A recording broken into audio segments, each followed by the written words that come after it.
Hello everybody, welcome back. Today as well we have got you another video. In this video I'll show you how you can collaborate on Instagram, but before that please do make sure to like our video, subscribe our channel, and yes, without any further delay, let's get into it. So for that, first of all, access your Instagram app on your mobile phone.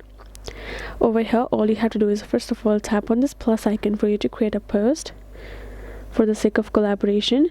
Now go ahead, choose a post for you. Afterwards tap on this next option on top.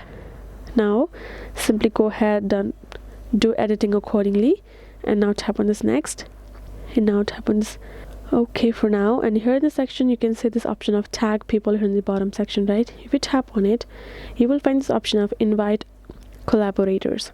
You have to tap on it. Simply go ahead, search an account. So let's say this is the person you would like to collaborate with. We have added them as our collaborator.